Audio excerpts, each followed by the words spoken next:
All right, so good morning, everybody. My name is Jesse, and I am with Exploring by the Seat of Your Pants. If you're joining us for the first time, we are all about bringing conservation, adventure, and science into classrooms around the world. I know it's a really odd time for teachers, so we really appreciate you continuing to join us live and on YouTube as we celebrate and showcase such amazing people and places from around the globe. So we are almost at the beginning of May. We are going to be diving in heavy duty with biodiversity all month long, and we're getting a little bit of an early start with that today with the folks at the Prince Edward Point Bird Observatory. So we've done a few programs with them over the past few months. It's been such a pleasure getting to hear about amazing avian friends, our feathered friends in the sky. And today, not only are we going to get to hear a presentation, but we're going to get to actually visit the bird banding monitoring station. So we're going to get to see birds that have been captured for science reasons to make sure that they're well, that they're safe. I'm always excited when we get a chance to do this sort of thing, and it's our first time doing it with this organization. So you guys are in for a real treat today. I know we've got like tons of kids across Ontario, and I think half of Birmingham, Alabama here today. So welcome in, everybody. So nice to have you guys here. And without further ado, I'm going to turn it over to Cheryl Chapman, and she is going to take us away and blow our minds. So Cheryl, thank you so much. Go for it. Thank you, Jesse. Thank you. So as Jesse mentioned, I'm with the Prince Edward Point Bird Observatory, and I'm with their Naturehood program. So I do the school groups. The Bird Observatory studies birds, but beyond that, we're also responsible for the wildlife area, the National Wildlife Area at Prince Edward Point as caretakers. And that's also one of only 3 monarch butterfly reserves in Canada. So for a small charity nonprofit organization, we're very, very busy. And we run a scientific research station, and that's what you'll be visiting later this morning, our lab, to see what we do there. And we study birds, all sorts of birds. We study large birds like raptors. We're looking mostly for the smaller sharpshins, but we also have the Cooper's hawk like this one here. And we study owls as well, another predator bird.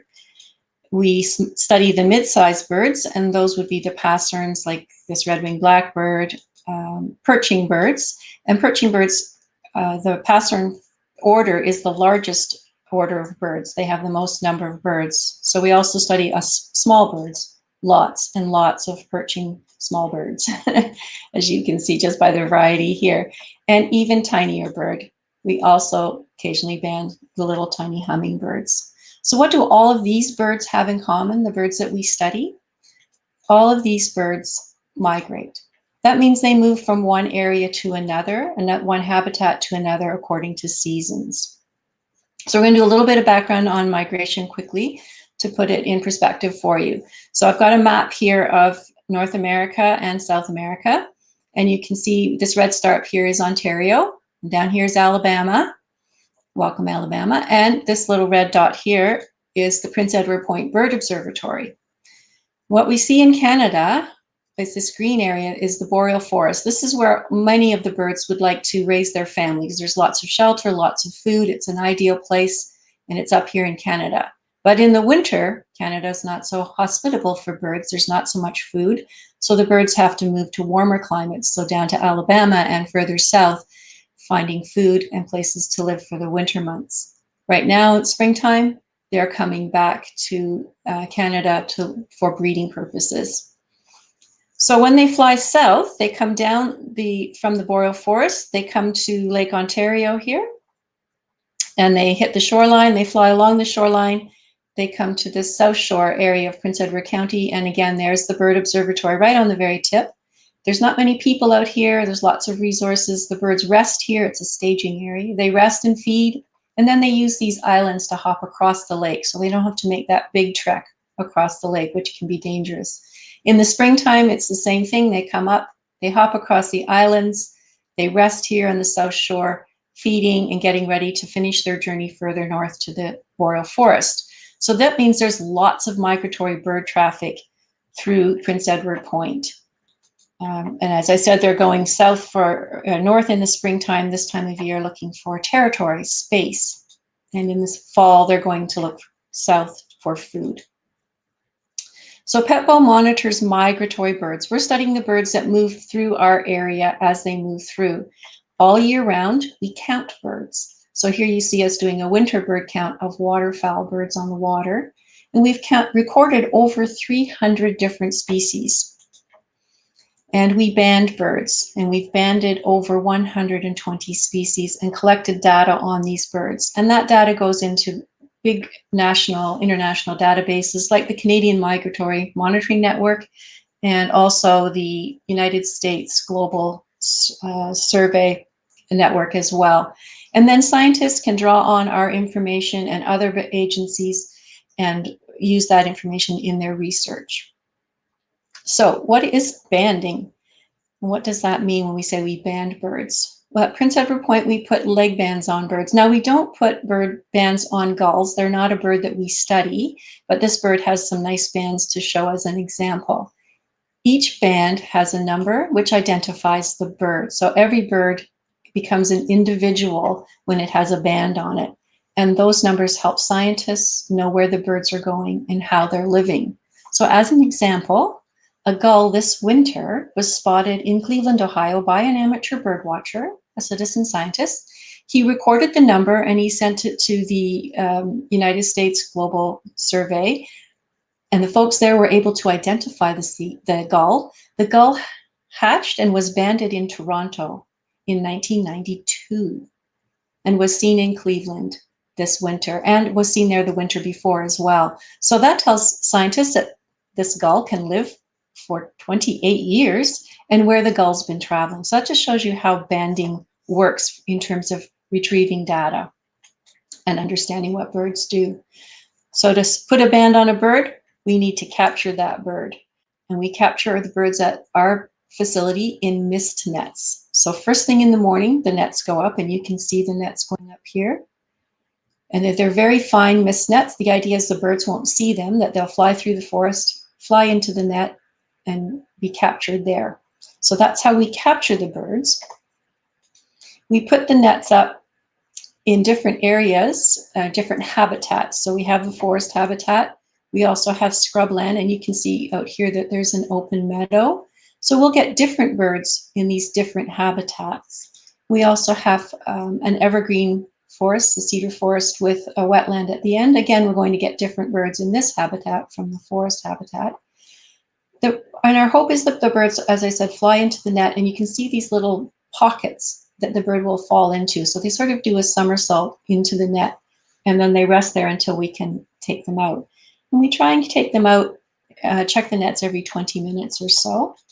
And we're going to see here, my friend Keitha is extracting a bird. So you're going to watch over here as Keitha removes a bird from the net. You can see it's gone in head first into that pocket. And she'll need to untangle the bird from the netting.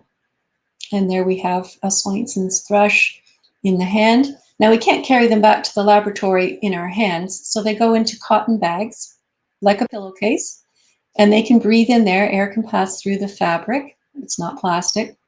And she's going to make sure it's secure so the bird can't escape. And then each one of these bags on her arm has a bird in it. You'll notice there's a clothes peg here and here. And our young volunteer over here has bags with clothes pegs. The clothes pegs have a letter and number that identify the net in which the bird was captured. We're a scientific research facility, so we're recording everything. We record the day and time, the weather, the net that the bird was captured in, as well as all of the information about the bird. We also record who the bander was and who was the scribe, the person entering all the data. So once we've got the birds in bags, they head off to the lab. And the birds are resting there in their little sacks, waiting for their turn to get some bling, a fancy bracelet. And you can see our bander here working. And this is the scribe sitting close by, listening to all of the information that the bander is giving and entering that into the computer. And then when the birds are finished, they're released out our window to continue their journey. And these are the tools that we use. We have a scale for weighing the birds. We have tools for measuring the wings and legs and tools for applying the bands. And we also have reference books for identifying the trickier birds. And these are the bands that we apply. We use lightweight aluminum bands, and every band, as I say, has its own number. This is a pencil eraser to give you an idea of size of these bands. And the bands come in different sizes, as birds come in different sizes. And just like shoes for people, birds wear different size bands depending on the type of bird. And now how do we decide what size the bird should wear? So this is where it goes on the leg, between the foot. This bird has his foot all curled up, and the elbow, if you wish. And it can move quite freely on there. But we need to decide what size. So once we've determined the size for a bird, and we're banding several of the same kind of bird, we don't have to size each and every bird every time. So let's watch Philip as he decides on the size of band for this little junco.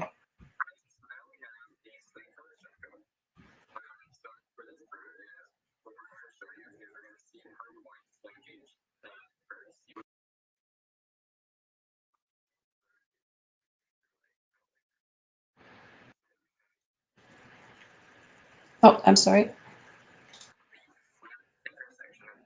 That's okay. We can see it just fine. The audio is a little tricky, Cheryl, but I have a distinct feeling that we might get to see Philip in person later, which is pretty exciting. Right. So he's checking one size, 0A, and it's a little tight. So now he's going to try it in the 0 position, and it fits nice and loosely there. So he knows now what size band to put on this bird. So he's tried the 0 was a little tight, or sorry, the 0A was a little tight, but the 0 fit nicely. And these 2s and 3s would fit on a robin or a blue jay. So that gives you an idea of how we use that tool to size the leg. And here we're going to see Philip applying the band, how he uses these tools to actually put the band on a little kinglet. The kinglets are our smallest pattern that we band here at the observatory. So this is Philip. So he's going to put on a 0A because we know that the kinglet wears that. And he's just showing you that it's a golden crown kinglet. You can tell by the golden crown.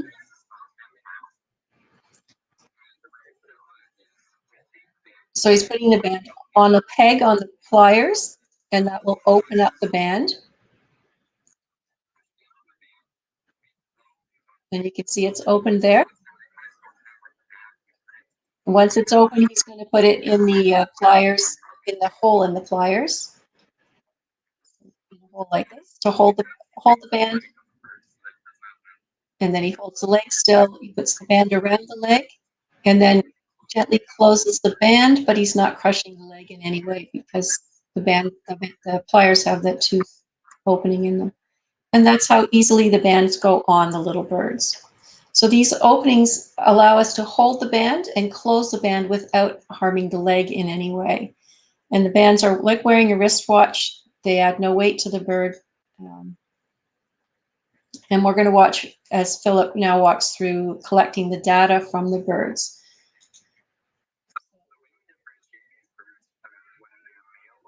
So he's looking at the feathers.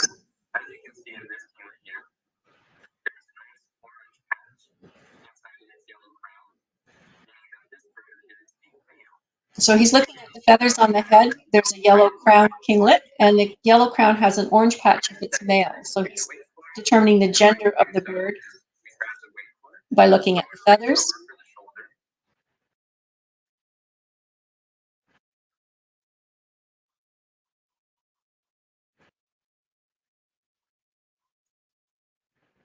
For birds that are all the same, looking, the wing length tells age, or sorry, gender.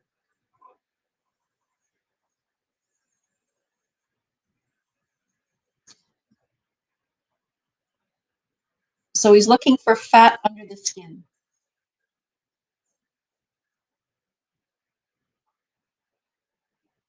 So he's saying that this bird has a fat level of 4 out of 7. There's our scribe in the background there, entering that data as Philip says what that is. So 0 fat means the bird needs to feed and gain some energy before it can continue its migration.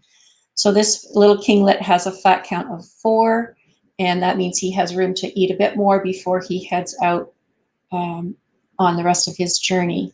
What we didn't see here was weighing the bird. That was done while it was still in the bag, and this little kinglet would weigh 6 grams or 1/4 of an ounce. We can use the feathers to give the age of the bird and also sometimes the gender if they're different. from one bird to the next, a male to female. So here we see a teenager owl. This is a little saw-whet owl banded last fall. And we're looking at adult feathers. And those feathers, we can see the adult feathers here. They're a little bit different color, browner than the juvenile feathers. So there's 2 feathers here and 4 feathers here and a couple little feathers here. So this bird is in its first year. It hasn't had a winter yet. Now, this is more important to other owls to know whether this is a mature bird that can be a good partner and provide for a family or not. So when this little owl flies towards a potential mate, the mate can see the underside of this wing, and owls see in UV light. So this is what an owl would see as this little owl flies towards it. Under UV, it sees, in ultraviolet spectrum, it sees the feathers as hot pink. So these white feathers are the 4 adult feathers that we saw before, and there are the 2 adult feathers that we saw on the other side of the wing. And this would tell a mature owl that this is just a juvenile and probably not your best choice for a partner, because we don't know how well it can hunt and survive. That's a cool thing about owls.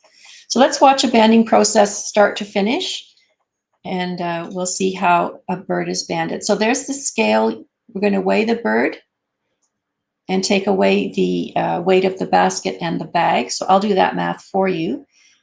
And we have 59.8 grams in total, and the bird minus the 27.8 for the basket and the bag, which leaves us 32 grams for this bird, or 1.1 ounce for you folks in Alabama.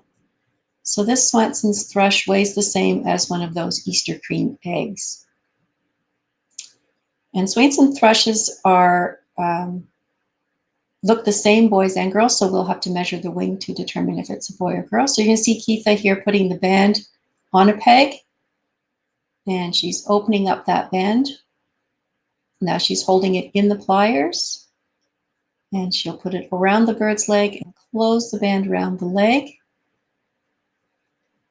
And then we can see how readily that band moves on the leg. It spins around quite nicely and slides back and forth, not tight at all. So the banding's done. Now if this bird escaped, at least we know the type of bird and we have the band number. So she's checking the wing now for age and gender, and she's seeing not much wear on that and good coloring that tells her this is probably a first-year bird. It hatched this in the spring and is making its fall migration. And she's measuring again the length of that wing. That will help her determine if it's a male, the wings will be a little bit longer. And now she's looking for the fat. She's checked the belly, and she's also going to check under the wing on this bird just to verify that it looks pretty pink. So I think this bird has some feasting to do before it can finish its migration. All done, all recorded, and the bird is released. And that's how the bird's banded.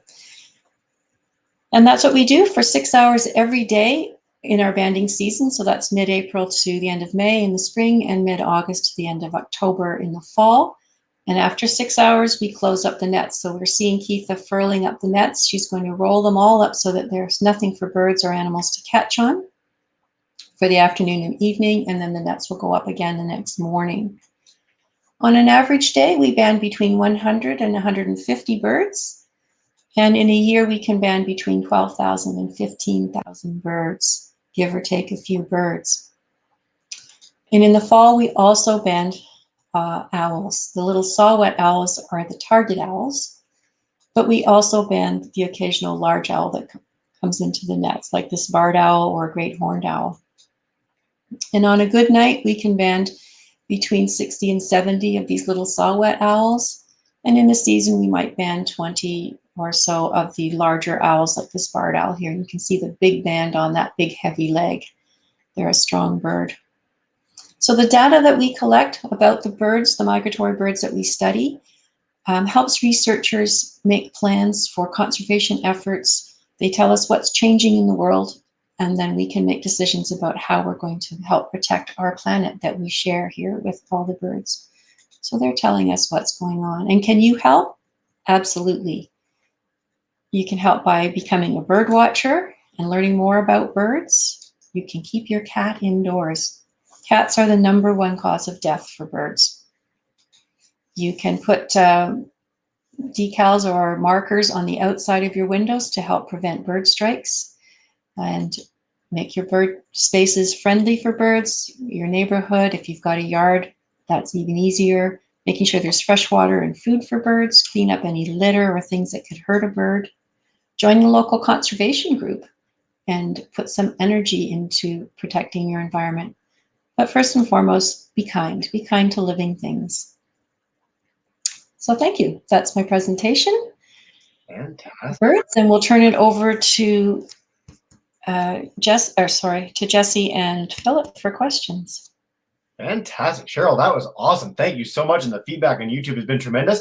I want to turn it over to Philip to walk us around a little bit, show us some of the stuff that you share with us in the video in person live with the bird banding site. And then we'll dive in with Q&A. We've got a whole bunch of live groups, at least 5 other classrooms on YouTube. So 200 plus of you from across the continent tuning in, which is really, really exciting. So Philip, come on in and take us away. Show us around a little bit if you can.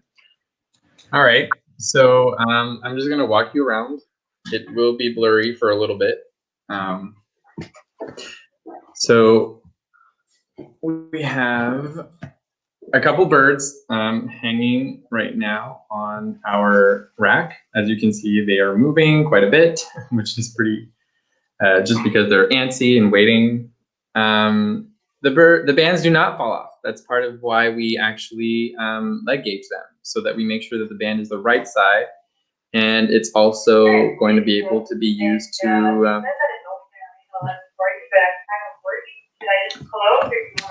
It's not just teachers and us at home that get interrupted by broadcasts. It's you. Everyone gets. Yeah, I know. Sorry, it's just we're getting a little bit of rain. Give me 1 second. Take your time. Just a quick note for our teachers: if you are live with us, you don't need to share the chat. Okay, so we'll come to the classes live that are live once Philip's done showing us around a little bit. All right, we're back.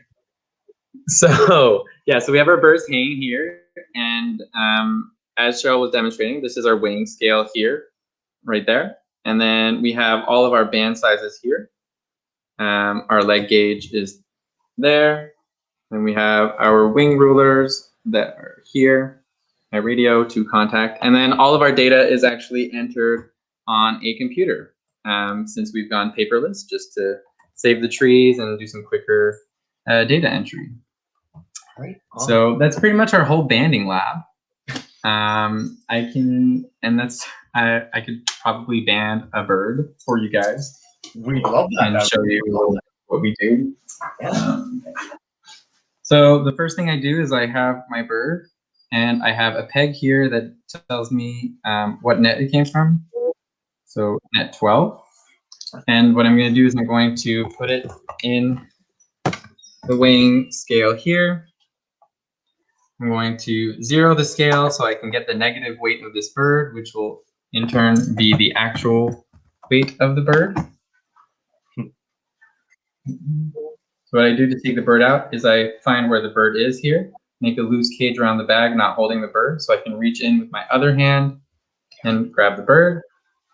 Once I pull the bird out of the bag, I put the bag back in our scale. So as you can see here, we have a slate colored junco. You can tell by the white in its rectrices. So this bird takes a size 0. So I'm just entering here on our data. I'm going to go to the size 0. This is our band here, very, very tiny, but it's going to fit perfectly on this bird's leg. So what I'm going to do is I'm going to take the band on the pliers, put it on the pliers, and open the band up. Then I put it here. As you can see, it's open and in the pliers. Yeah. Then I'm going to hold its leg very securely at its joint so I can bring the pliers in, turn the band, close it on the bird, and as you can see, the band slides up and down the bird very easily. Just rotates and goes up and down. And because it has a joint here at its foot, and it has a foot, this band is loose on the thigh, but on the tibia, but it won't come off the foot and it won't go up the thigh. So that bird will be perfectly set for the rest of its life, or until the band wears and falls off. So I'm going to look at its wing here to try to age and sex this bird. And this bird is a younger bird. So I'm going to enter that data. Just bear with me for 2 seconds. Time. CJU 5 1, and then so this bird is very, very pale. So because it's not very black and it's very brown, I'm going to sex this bird as a female.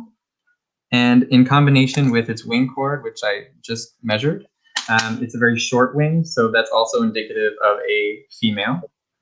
So that will give us that information here. She had a 71 wing. I'm going to blow on her for fat. She had 3 for her fat, and her weight was 19.6 grams. I don't know how that translates to ounces. And then I'm going to let the bird, and I'm going to release the bird here. There we go. So that is our banding process. And that was the bird. Phillip? And then we have many other birds here. Yeah, so I can take a few questions and stuff like that if you want now, and show you this one of our birds that we've already banded. Okay, that was amazing. My jaw was like on the floor the whole time, and I think our teachers was too. That was awesome. So yeah, guys, we're going to dive in with questions. We've got a whole bunch of you on YouTube already sharing, which is awesome. I'm going to start with Miss Williams' class at Greystone Elementary, joining us in Birmingham, Alabama. If you guys want to kick us off, our K through 5 today in the whole school, just unmute that microphone on your computer and come on up. And and we can see this beautiful woodpecker. Oh, lovely. Go for it, guys. So this bird is a yellow-bellied sapsucker. Which is he's gonna wait. Yeah. Hey, okay. We have a couple of questions we've written down for you guys. Julia here has a question for y'all. Does any of this hurt the birds in any of the processes by banding and catching them in the bag? Be a little louder. No. So we actually, because banding has been going on for many, many years, the way of capturing birds and banding birds has been very studied.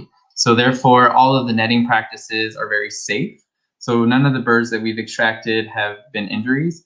It can happen sometimes that birds will get injured from a predator that will attack them while in the net, but that's very, very, very rare. Once we safely take them out of the net, once they're in this cloth bag, they're very, very safe. And they it's like kind of covering a bird cage with a towel. They kind of calm down when they're in the bag. Some of them get a little jumpy depending on the species, but most of them are pretty calm in the bag and therefore are perfectly fine and healthy for when we process them. Fantastic. It's the #1 question we always get in bird banding presentations. Everyone's super concerned about hurting the birds, and so I'm really glad we kicked that off with that. Let's head to Madame Sarah's class, joining us in Ottawa, grade 6s. Just unmute your mic and come on in. Hi. Hi. Thank you very much for your presentation. So our question is, how hard is it to band the bigger birds?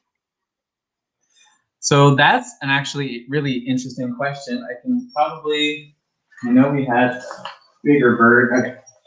So we have this bird that we haven't banded yet, but I can show you guys because it is a common grackle. Bigger birds are often kind of hard to hold in your hands because of how big they are. So for example, this grackle here kind of fully fits in my hand. One of the techniques that we use if we have to band a really big bird like a raptor or something like that is we will take the bird's legs like this and we will actually flip the bird upside down and hold it in kind of a grip like this, kind of upside down, but where we can actually see its feet this way, which gives us access to its feet. It's probably better this way. There we go. Which gives us access to its feet while it's on its back here. Obviously, it's biting me right now. But yeah, so when it's on its back like this, we're actually able to hold its leg and work on it without having to have our fingers around its head like this. That is, I would give anything to trade jobs right now. This is very cool. Miss Jogman's class, kindergartners in Peterborough, come on in and go for it. Hi. So my class was watching remotely, and one of the things that someone was asking was, do you catch the same birds more than once? We actually do. So sometimes when birds are in the same area for a long time, we'll be catching them multiple times either in the same day, or they'll be staying overnight and multiple nights to get fat so that they have a lot of energy to migrate and go back up north. So that's something that happens often, and that kind of information is really useful for us because when we know that the bird stayed here for a long time, we can see its evolution of its weight and its amount of fat, which tells us that the bird is a pretty healthy bird and it's going to make it. Very cool question, guys. All right, we're going to take a couple from YouTube before we go to Mr. Bocci and Mr. Tunnard live with us. So Miss McMahon's class joining us in Welland, Ontario, they want to know, what role do citizen scientists play in bird research? Huh? So citizen science is really important in bird research because the experienced birders or people who do it as a profession are few and far between. So obviously it's not easy for any of us to census or scour the entire world to see all the birds. So it's really important when we have people who are avid bird watchers who will go out into the world and observe all these birds. One second. Sounds good. Which is really important. So when we have all of this data collected by other people in the area, then we can make a better evaluation of bird population numbers. But we complement all of that with our bird banding for population health and age classification and so on. Excellent, guys. All right, Miss McRae's class joining us in London. I mean, we saw that the grackle was biting you there. Do you get scratched by birds? Do you get injured by the birds when you're trying to do work on them? Yeah, so we have a lot of birds that are smaller who don't really hurt you when they try to snip at you. And we have some birds that are larger that actually do hurt. So that grackle, for example, to somebody who doesn't have as much experience as me, would probably consider that really painful. I'm quite used to it. We have big birds that eat really thick seeds that have really strong bills. So even a really small chickadee that you probably see at your feeders all the time have a really strong bite. So it's like really important. It's really important that you know that before you handle a bird, because or else you're get scared. But it's really not that hard. My fingers are a little bit scratched up from some birds. I mean, it's kind of hard to tell. Yeah, just a few scratches here and there from big birds and so on, but it's nothing that really hurts that much or very long. You have the best calluses of any of our explorers that we bring on the broadcast. So, cool question, guys. Let's go to Mr. Bocci's class, joining us in Toronto, and then we'll go to Mr. Tunnard's to wrap up our live groups before a second round. Mr. Bocci, come on in. Hi. My students were wondering, what is the rarest bird that you've ever got in your nets and banded? So I think one of the rarest birds that we've ever had in the nets here at Prince Edward Point would have to be some of the more southern warblers. So or sparrows that don't actually breed here. So like things like a Nelson sparrow, those are very marshy birds. Collapse all the nets before furling them so that there's no birds.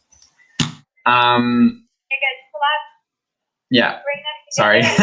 Yeah, so I think the rarest bird was probably Nelson sparrows, and I would say that one was a good one. Boreal chickadees. So boreal chickadees are obviously not found in here, our temperate forests in southern Ontario. So a boreal chickadee visiting us from way up there, especially considering that they don't actually migrate very much, is a very rare bird to encounter. And apart from that, sometimes there's a few things that are around that we don't really catch. So that's another whole story.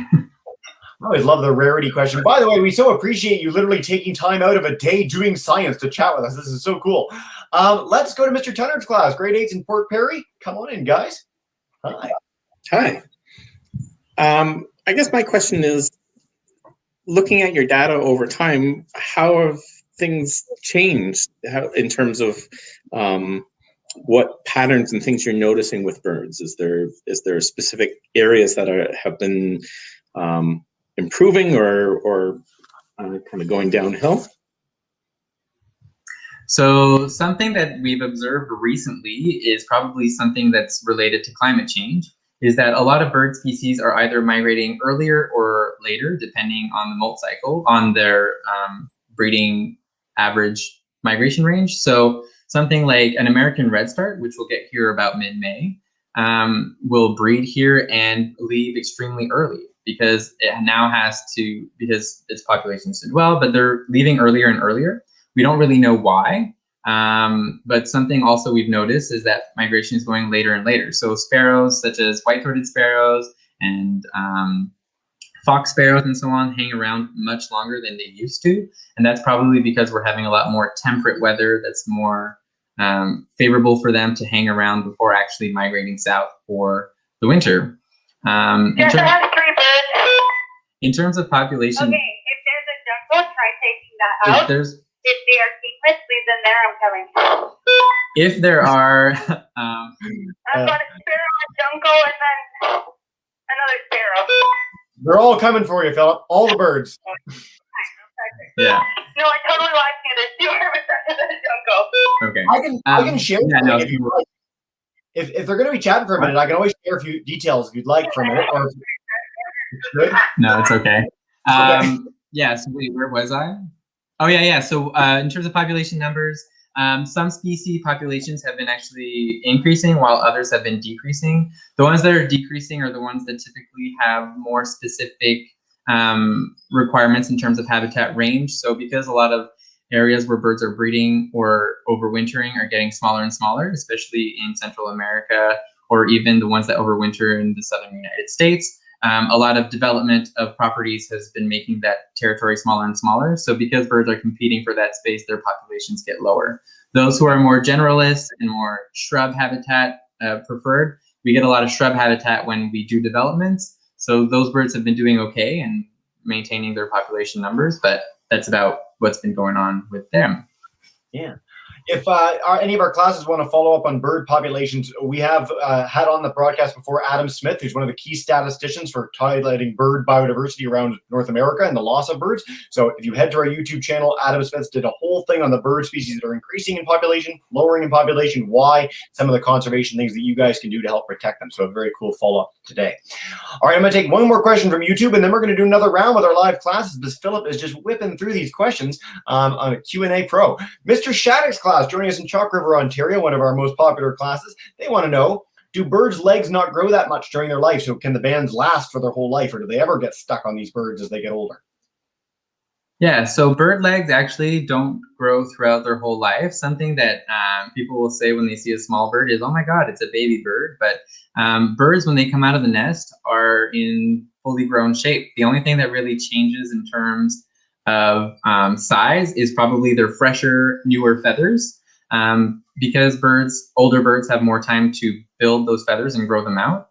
That gives them the opportunity to have better quality feathers and therefore longer feathers. So on average, older birds will have longer feathers, but their legs will always stay the same size, just the same as once we're adults. Once we're fully grown, then our legs pretty much stay the same size. And considering that birds can breed, are considered adults as soon as they return from migration after being born, then we kind of understand how that bird's leg won't actually change in terms of size. Something that we actually have to be careful of if we're banding nestlings is that birds' legs are sometimes chubbier when they're babies. So you have to wait for them to be a certain age before you can actually band the nestlings and put on the proper size that they're going to have for the rest of their lives. So much cool science goes into this. This is fantastic. All right, we're going to head back to Greystone Elementary with the teacher that I hadn't noticed before has the greatest tie-dye shirt of all time. So if you want to unmute your microphone and revel with us, that's awesome. Thank you. So we are having a theme day today at our school called Color the World with Care. Nice. And so all of our teachers and kids are wearing colorful shirts. That's why you see so much tie-dye here today. Amazing. All right, so I've got another question from one of our 5th graders here. Go ahead. How many miles do birds typically migrate? So that's a complex question because you have some birds that will migrate little distances often, like many times, and some birds that will migrate long distances a few times. So for example, and some birds will go very, very far south, and some birds will stay pretty much near here or within your area. So for example, we'll have the blackpoll warbler, which is a warbler that breeds in our boreal forest here up in Canada and in the boreal forest. And they migrate all the way down to Argentina, which is in South America, so completely on the other side of the world. So that, I couldn't tell you how many miles that actually is in terms of travel time. But sometimes we'll also have birds that migrate, such as, let's say, song sparrows. Some song sparrows will only migrate probably from southern Canada to mid-Ontario, the mid-United States, so kind of around Georgia, Maryland, that kind of area, and they'll just overwinter there. Wherever, as soon as there's no more snow, or where the snow is very infrequent, then that's kind of where those song sparrows will stop. So the difference is that our blackpoll warblers are going to start from the tip top of Canada and go all the way to the tip bottom of South America. And then we have song sparrows that'll stay at the bottom of Canada and just go to the mid-United States. So that distance is a lot shorter than the distance of the blackpoll warbler. Yeah. That was a great job of answering that question, because it is a complex one. So thank you guys for that. We have time for 4 more questions. All our live groups. Madame Sarah, come on back in, unmute that mic, and go for it. Hi again. What inspired you to get into bird conservation? For me personally, the thing that really excited me about bird conservation is the fact that anywhere you go, no matter what time of year, you will always have some kind of bird present. It's kind of something that we don't really realize until we start looking at birds more often, but any day of the week you can go out and you'll always find a couple birds around, even if it's in the dead of winter with a huge storm coming through with a bunch of snow. You'll always find some kind of bird, even if it's just a crow, even if it's just a blue jay, something that's very common. Birds are kind of everywhere. So for me, that was something that really got me into bird conservation, because they're kind of something, they're subtle, they're underrated. And for me personally, I was really into music as a kid, and being able to identify hundreds of species just by the sounds that they make was something that really inspired me also. So when I got really good at my bird songs, walking through a forest just became a completely new experience, because I would be able to just hear how many different birds were around and like the variety, the quantity of birds, as opposed to just being like, oh, there are birds here. I was able to identify like a huge number of species just by hearing them, even though I couldn't always see them, because sometimes there's a lot of leaves in the way or a lot of branches. And so it was really nice. And that's what got me into conservation. Yeah. What a beautiful story. It's funny how many conservationists and educators talk about this. For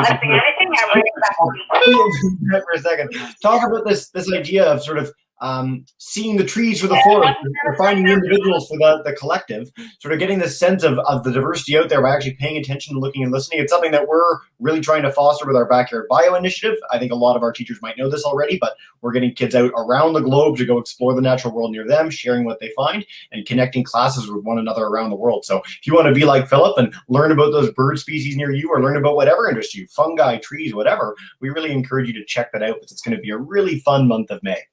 Phillip, that was great. All right, let's head to Ms. Jonkman's class, back to Peterborough, and then we'll wrap up with Mr. Boccia and Mr. Tunnard in the next few minutes. Hi. We were wondering, do you ever catch birds that shouldn't be in Ontario or Canada? Yes, actually, so something that's really, that encourages a lot of birders to travel to a bunch of different areas is when rarities show up. So, for example, hurricanes that come down from the south will kind of wrap birds around, confuse them, and turn them around and bring them in. Once the hurricane kind of fizzles out, it'll drop all these birds from southern US and put them right in Canada, or southern Ontario, which attracts a lot of birders to come and see that. For example, I don't think this was caused by a hurricane, but recently there's been a sighting of a yellow-browed warbler, which happens to be a warbler from Europe. So that bird is very, very, very far from home, and somehow it managed to get caught probably on the waves of Greenland and kind of traveled up the coast and just found its way down here, down in Ontario. And that happens often. Things like painted buntings, who are not breeders up here in Ontario, show up very regularly, even though they're very classic birds from the United States.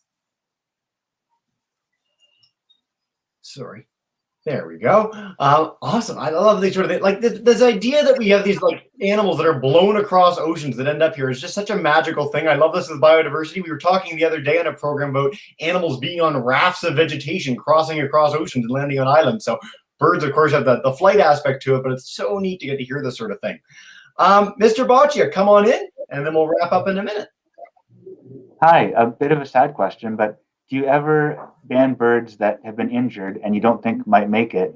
And is there something you can do? Do you send them to a rehabilitation center, or what would you do? So we do get birds that sometimes we'll get birds that might have been injured or might have had some kind of injury. That's kind of debated in the banding world in general. A big school of thought is that if you can ban that bird and have recapture data on that bird, then you can know that that bird survived. There are many bird rehab areas around most places that you can bring a bird to have them give them time to heal and rehabilitate themselves to fly away. So that happens occasionally. It's very rare for us to catch injured birds, if at all. So it's kind of hard to talk about that, but we do get some birds, that maybe they strained a wing or something, or we don't really know what happened to this bird, or maybe it was too stressed and it needs more time to relax. But oftentimes, if we ever have a stressed bird, a few minutes in like maybe 10 minutes in a bag will probably settle it down and give it time to heal before it flies away completely fine. And sometimes if we get birds that are not doing well, even at the net, we never want to risk a bird's safety. So we'll always release the bird if we think that we shouldn't be bringing it back to the lab to get it banded. Yeah, I love the concern, and this is a question that we got a lot on YouTube as well. So thank you, Mr. Boccia, for this. I love how many classes are keen on knowing about the welfare of birds, making sure that they're good. And as you got a chance to see both virtually and live with Phillip doing the amazing live bird banding, I mean, so much care is taken and so much experience is built into this whole process that really there's not near a big risk for birds, and we gain so much valuable insight from it and protecting them on a global scale. So thank you so much, Mr. Boccia. Mr. Tunnard, wrap us up. Come on in, and then we'll share a few more resources before we end the broadcast. Okay. Well, thank you very much. Really enjoyed this. It's been really great. I guess my question is, in our class, we've looked at a lot of different things about conservation and global sustainability. And what is the sort of the future of bird banding? Is there a direction that things are going that would that you're working towards that would maybe fill in more information for you guys? Yeah, so as technology is getting a lot better, things like GPSs are getting a lot smaller. So that has been something that's been really useful in terms of tagging birds. So not just putting on that leg band that identifies that bird wherever it may be caught again, it also, we get geographic points from these GPS tags that'll tell us where that bird has been specifically. There's also putting on these nano tags that are a lot lightweight, but require an external tower to detect them. And so once we put these radio tags on, with the collection of towers that are put up, help to detect that bird in the area, not specifically where it was like a GPS, but just to detect the presence of that bird, whether or not it's being whether or not it was banded or not. So you don't need to recapture that bird to know that it's around. And that's something that people are doing a lot more these days as technology is getting cheaper and smaller and therefore more lightweight so that it doesn't actually harm birds. I think bird banding in general is always going to be important because being able to know how many young birds there are versus how many older birds gives us a sense of population health. So if we are getting a lot of older birds but no younger birds, that gives us an idea that there's a problem where they are breeding and reproducing. But if we are getting a lot of younger birds and almost no older birds, that means that we're having a problem where they're overwintering or the birds are just not surviving their migration. So it's really important to have that kind of data when measuring, doing bird banding. I don't think that the goal is to catch as many birds as possible. The goal is just to catch the birds around in a passive way to know where they have been, where they're going, and what kind of areas they're using. So in general, bird banding will always be kind of the same. I think it's not going to change very much, besides being able to actually physically track these birds through GPS and more MODIS towers, which is the conglomerate of radio towers that are set up to monitor these birds. Yeah. What a thoughtful answer. And thank you again so much for your time today, Philip. Again, I know you're actually doing work, and bird banding is not just for show. You guys are actively doing this all the spring long. So thank you so much for your time today. Cheryl, too, thank you for sharing your awesome presentation to kick off our broadcast. What I want to do before we wrap up, everyone, is just share, if you want to learn more about Prince Edward Point Bird Observatory, peppo.ca, amazing resources, lots of great information there. Cheryl mentioned being part of Naturehood, which is an amazing conglomeration of a few groups doing some really cool work. So check that out. And if you're keen on citizen science, eBird is an amazing resource that we hear about from lots of amazing bird researchers, and of course us at backyardbio.net. Philip, I know you're new to this. Cheryl, you've seen this before, but what we do to end every broadcast, I'm going to bring in our teachers to say a big thank you and goodbye. So Mr. Tunnard, Mr. Boccia, Miss Jonkman, and Greystone Elementary, unmute those microphones. Join me in saying thanks and farewell, and have a wonderful rest of your day.